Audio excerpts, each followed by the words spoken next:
Yo, mi gente. So, I had to go rewatch that Beterbiev versus Bivol fight because everybody and their mama talking about how it wasn't a robbery. So I'm like, okay, you know what? Let me give it a second shot. Give it a benefit of the doubt, right? So I go watch the fight. I witnessed it for the second time.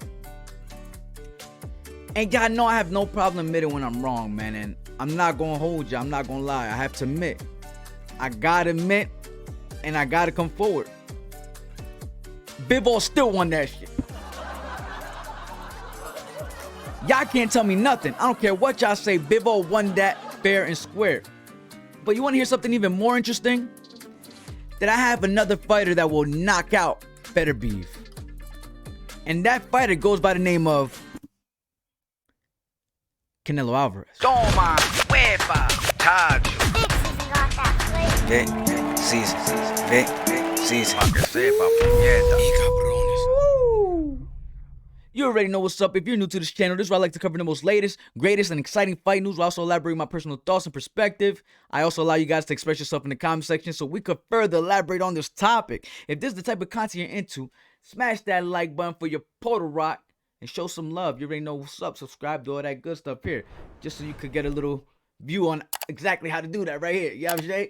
Anyways, we're going to jump right into it, man. And we got Beterbiev versus Bivol. You know, people saying it's not a robbery, whatnot. I had to watch it again just to make sure.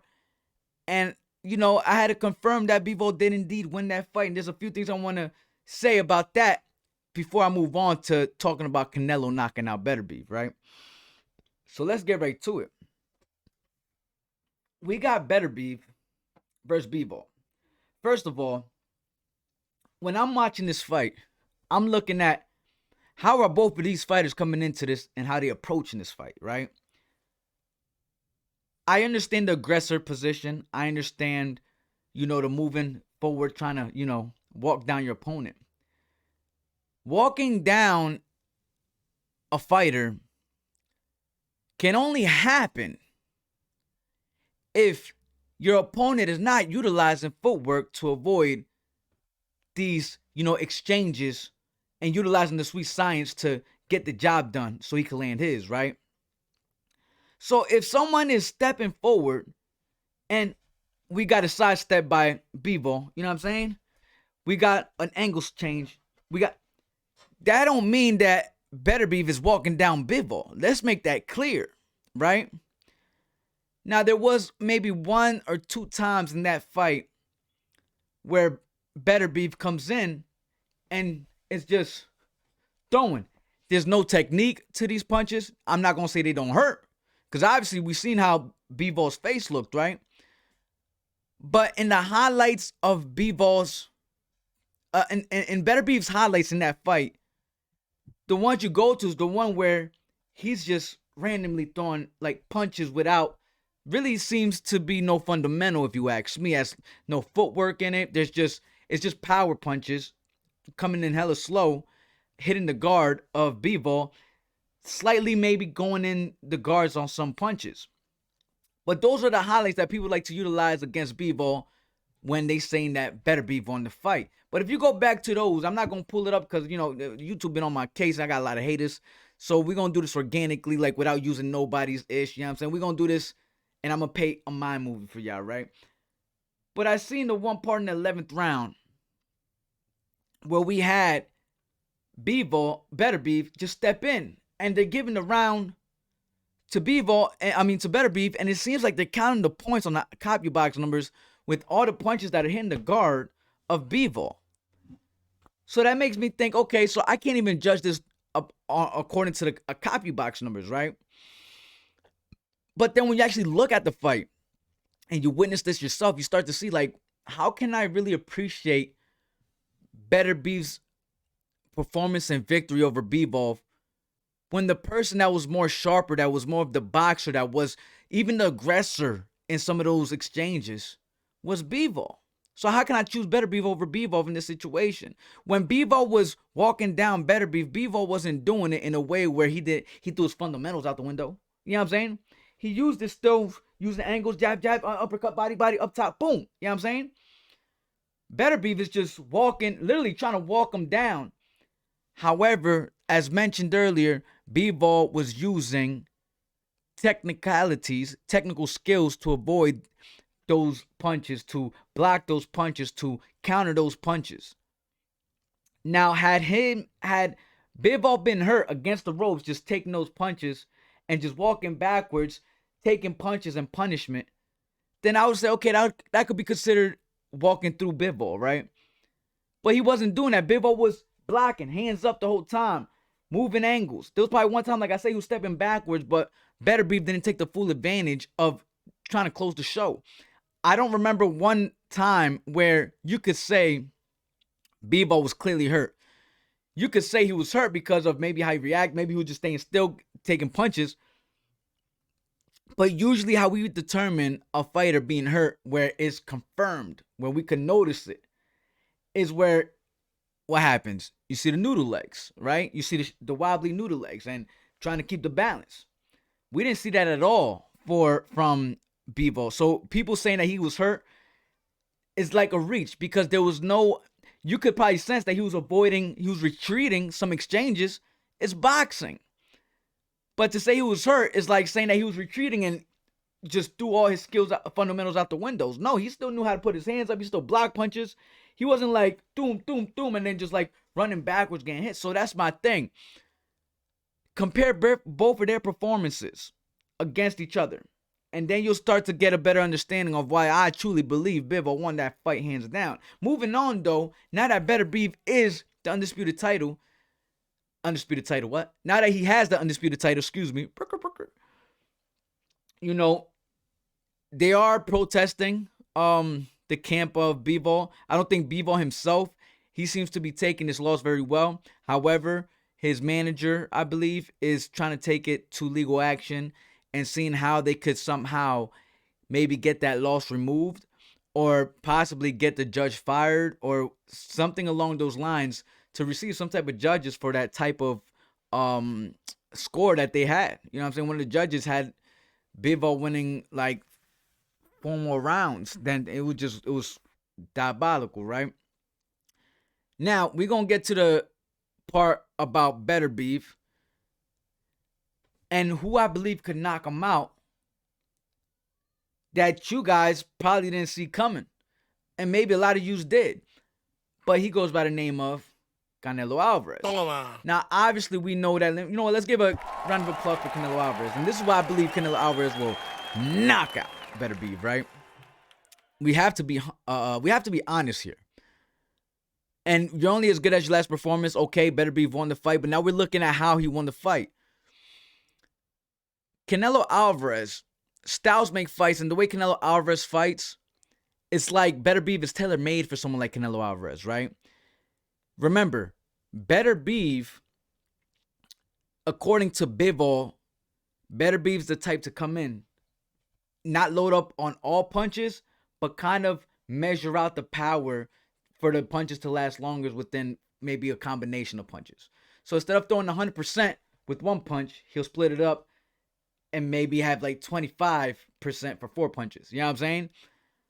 According to Bivol, though, those 25% punches feel like more like maybe like 70% each time. You know what I'm saying? So he still gives you that power, but he gives you a combination of those punches. Now we got Canelo Alvarez, who throws all that into one punch, according to Bivol's perspective of both fighters. Now, the difference between Bivol and Canelo and Beterbiev, outside of what Bivol's perspective is that one of them has a lot more skill than the other. Canelo has way more skills than Bivol. Bivol just looks like a real life boogeyman that just wants to walk everybody down and affect you with his power. And I feel like Bivol already debunked and exposed that, right? I just truly believe he got robbed. But now we got somebody, Canelo Alvarez, who, you know, we had Bivol walk down Beterbiev in some of those matches, some of those exchanges.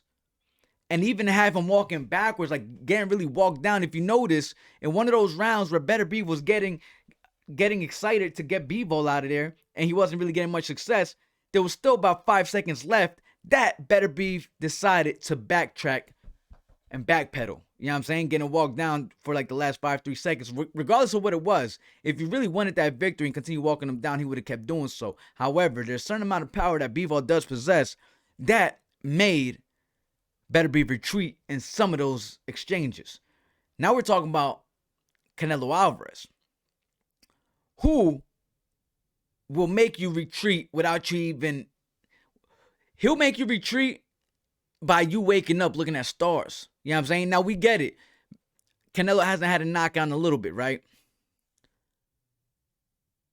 But we've seen fighters that were destroying other fighters, even killed a fighter by the name of Kovalev.